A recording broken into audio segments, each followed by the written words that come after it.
আজকে জীবনে প্রথম এই আজব ফলটা খাইলাম। আর আজকের দিনটা অনেক স্পেশাল, খুব ভালো ভালো খাবার খাইলাম আলহামদুলিল্লাহ। আজকের দিনটা যে এত ভালোভাবে কাটবে সেই জন্য হচ্ছে আল্লাহর দরবারে লাখ লাখ শুক্রিয়া। হ্যালো এভরিওয়ান, আসসালামু আলাইকুম। আশা করি সকলে ভালো আছেন। আলহামদুলিল্লাহ আমরাও ভালো আছি। আবারও চলে আসলাম নতুন আরও একটি ভিডিও নিয়ে। আজকের ভিডিওটা হচ্ছে আমি আমার স্কুল থেকে শুরু করলাম। এই যে দেখেন এখানে সারি সারি অনেকগুলো দোকান বানানো হয়েছে। আর কিছু কিছু স্টল এখনও ফাঁকা আছে, কেউ আসে নাই ওরা। আর কিছু কিছু স্টলে ওরা এই যে দেখেন খাবারের দাবার নিয়ে বসে আছে, আনতেছে এরকম আর কি। তো আজকে হচ্ছে আমাদের স্কুলে পিঠা উৎসব। এই গত বছরও আমরা এরকম একটা অনুষ্ঠান করছিলাম, আমার ভিডিওতে আছে, আপনারা হয়তো অনেকেই দেখেছেন। তো এই যে এখানে হচ্ছে বাচ্চারা বিভিন্ন আইটেমের পিঠা নিয়ে আসছে, বিভিন্ন হালুয়া টাইপের করে দেখেন খুব সুন্দর সুন্দর ডিজাইনের হালুয়া বানিয়ে নিয়ে আসছে, সুজির হালুয়া, বুটের ডালের হালুয়া। এই যে দেখেন এখানে মাংস পুরি পিঠা, কেক, ডেজার্ট আইটেম অনেক কিছু ওরা খুব সুন্দর করে নিজ হাতে হোমমেড বানিয়ে নিয়ে আসছে। তো আমরা হচ্ছে সবাই এখনও আসে নাই, তো আমি হচ্ছে প্রত্যেকটা স্টলে দেখতেছিলাম ওরা কে কী নিয়ে আসতেছে আর ওদেরকে জিজ্ঞেস করতেছিলাম। তো অনেক দিন হয়ে গেছে আমার ইউটিউবে ভিডিও ছাড়া হয় না, মানে 1 বছর প্রায়। গত বছর থেকে যখন 1 বছর পূর্ণ হয়েছে ইউটিউবের চ্যানেলের বয়সটা, তো তারপরেও দেখলাম যে যখন আমি সাবস্ক্রাইবার প্লাস হচ্ছে ওয়াচ টাইম পূর্ণ করতে পারি নাই, তখন আসলে মনটা ভেঙে গেছিলো।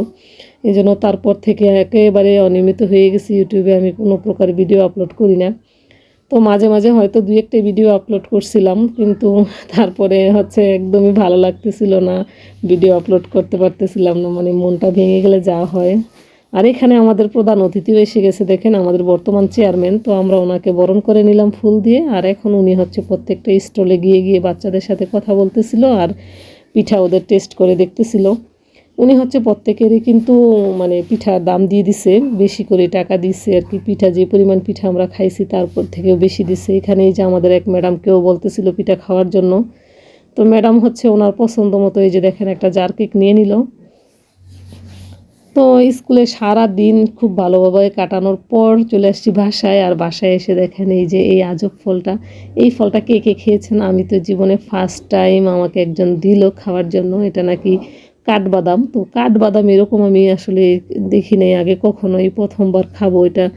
মানে এত পরিমাণ শক্ত ছিল খোসাটা, খোলার পরে তো আমি অবাক হয়ে গেলাম। দেখেন আল্লাহ তাআলা কত কিছু সৃষ্টি করছেন, দেখছেন কত সুন্দর একটা ফল। দেখেন কিভাবে ভিতরে ঘুরিয়ে ঘুরিয়ে এটা হয়, মানে আমি দেখে আমার মানে মানে অন্যরকম লাগতেছিল, কি আজব এক ফল দেখেন। তো এটা ছাড়িয়ে বসে বসে খেলাম। তো অনেক দিন পরে যেহেতু ইউটিউবে আবার ভিডিও আপলোড দিতেছি, এখন থেকে চিন্তা করছি যে মানে সব সময় দেখি ভিডিও আপলোড দিব, কারণ অনেক কষ্ট করে, অনেক এক প্রকার যুদ্ধ করে আমার ইউটিউবে আসা।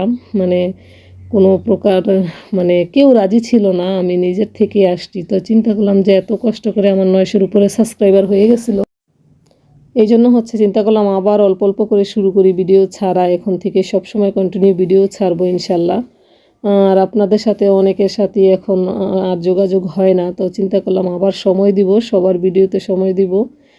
আর নতুন করে আবার আসলাম, ভিডিও ছাড়বো চিন্তা করছি। তো এখন হচ্ছে সন্ধ্যার সময়, সন্ধ্যার সময় হচ্ছে আমরা এই যে নাস্তাটা সেরে নিব। এখানে নিয়ে আসছে চাপ আর হচ্ছে নান রুটি নিয়ে আসছে, এগুলো দিয়ে সন্ধ্যার নাস্তাটা খাবো আর কি আমরা। তো সবাই দোয়া করবেন। আর অনেকের সাথে হচ্ছে অনেকের ভিডিও দেখি ইউটিউবে আমি এখনও, কিন্তু নিজেই ভিডিও মানে ছাড়তে আলসামি লাগে এরকম অবস্থা। ইউটিউবে সকলেরই ভিডিও দেখি, হয়তো আগের মতো কমেন্ট করি না, কিন্তু অনেক আপুদের ভিডিও আমি দেখি। আজকের মতো এখানেই বিদায় নিলাম। আল্লাহ হাফেজ, আসসালামু আলাইকুম।